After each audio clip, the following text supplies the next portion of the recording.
Thank you, Father Darrell.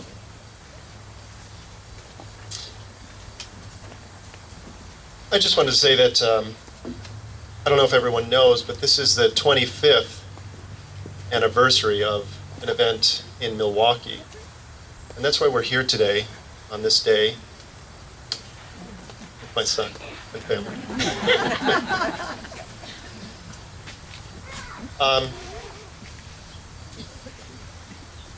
These babies, they have been retrieved at times from dumpsters.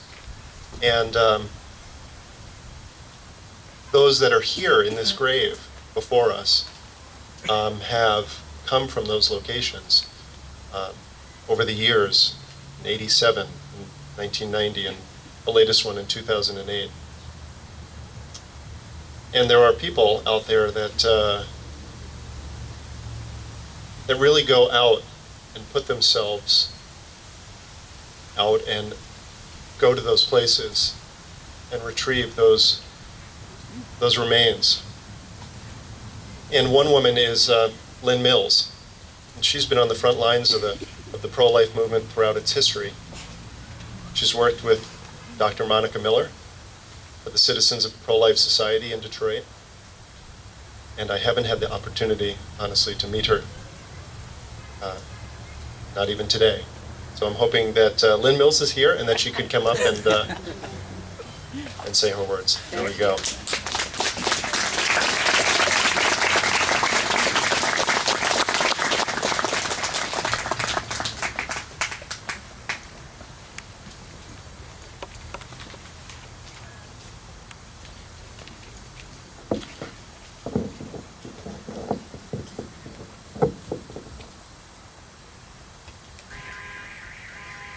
I didn't bring my phone to talk. I brought it to time myself.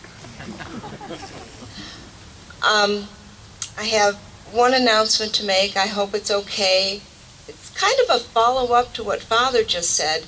There's a sidewalk counselor who has a PPO against him, and if any of you have free time Monday morning to come down to the Detroit City County building on the 10th floor, room 26, he is appealing the PPO that the abortion mill, the Summit, has against him.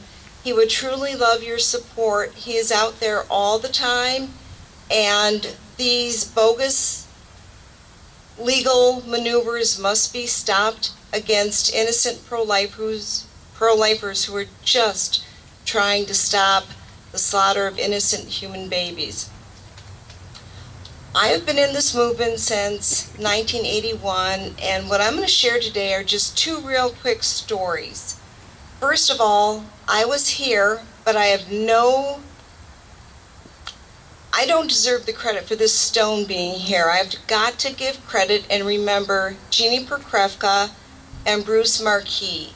It was their brainchild, and Monsignor Saher, who was the pastor of the parish way back in 1985, who had the vision to let the stone be put here and have this much space be taken up. I don't know if Monsignor knew we'd be having so many burials over the years, but it was so wise of him to let this happen.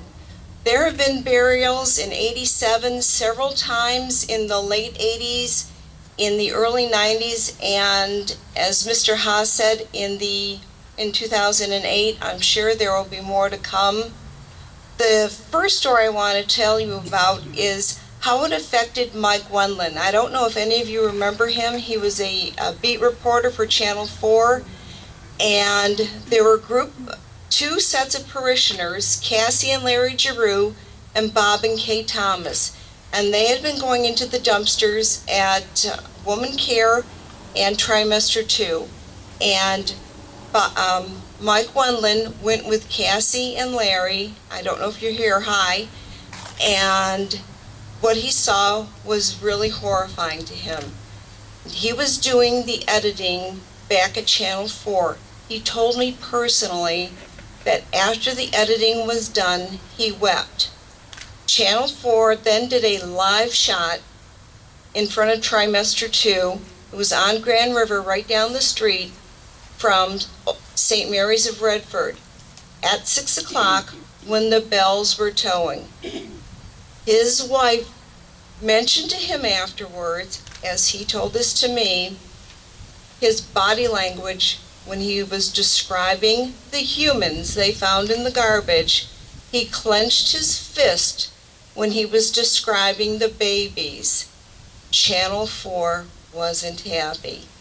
He didn't care. He said it changed his life profoundly. That was the beginning of the end of his 4-year contract. He didn't care at all. He was changed forever from that moment on. The second story that I will portray to you right now are the first babies that were buried here.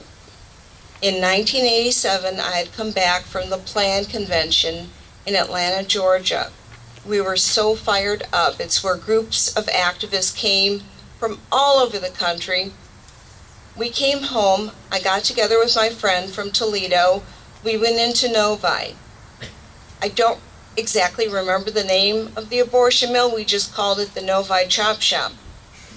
Dumpster dived, and the abortions were so fresh, you could still feel the warmth from it. This was in April. It was very disturbing. They were still in their gauze. We took them back to my house because my friends were from Toledo. My husband was very, very upset. He said I could not have the babies in the garage. I didn't know what to do. This memorial was here. I called Monsignor, saw her.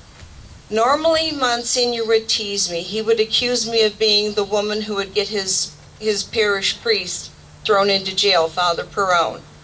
On this day, he did not tease me at all. He knew the gravity of the situation.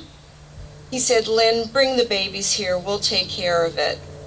Back then, you needed a birth certificate and a death certificate to have a burial in any Catholic cemetery.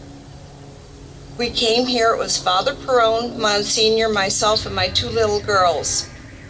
Monsignor walked with a cane, and that day he also walked with a shovel. I'll never forget the image of Monsignor coming to this spot, dropping his cane, and digging the hole himself for the babies, saying, "I wish they'd catch me burying these babies." Monsignor was ready to take on the whole society, the whole legal system. Monsignor, who's buried just over there, wasn't afraid of anybody or anything. God bless Monsignor Sawyer for the vision and for letting the pro-lifers put this stone here, not for the burial of babies.